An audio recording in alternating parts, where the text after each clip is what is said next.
Halo guys. Nah, kali ini yuk kita belajar fisika bareng aku.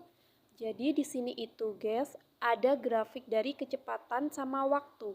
Pertama, kita disuruh mencari termasuk jenis gerak apakah yang dilakukan partikel dalam selang waktu 0 sampai 20 sekon, 20 sampai 40 sekon, kemudian 40 sampai 50 sekon.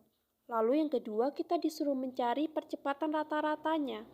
Kemudian yang ketiga, jaraknya. Dan yang keempat, percepatannya lagi, gengs. Tapi bedanya itu pada selang waktu 40 sampai 50 sekon. Yuk kita bahas nomor 1 dulu. Jadi buat nomor 1 kita disuruh mencari jenis gerak apakah pada rentang waktu tertentu ya, gengs. Nah, perlu diketahui bahwa pada garis sumbu X, yaitu pada bagian ini, itu menunjukkan waktunya ya. T itu waktu, satuannya sekon.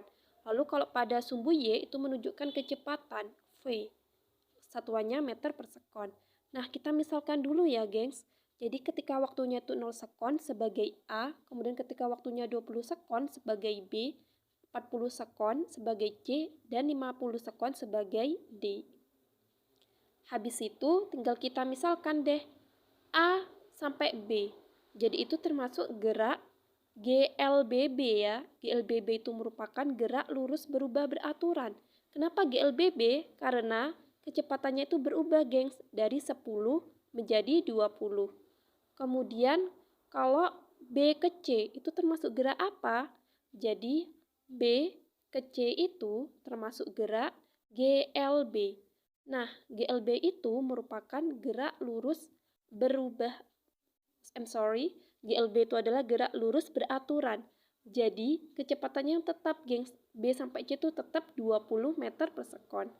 Lalu, C sampai D itu berarti gerak apa? Gerak GLBB. Kenapa GLBB? Karena kecepatannya berubah-ubah.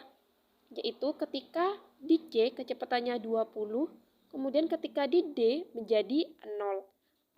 Maka karena itu termasuk GLBB.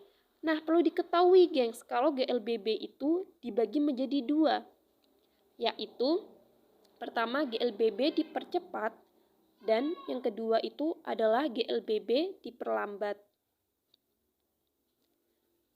Nah, dari antara A sama B, kemudian C sama D, itu termasuk GLBB dipercepat ataukah diperlambat?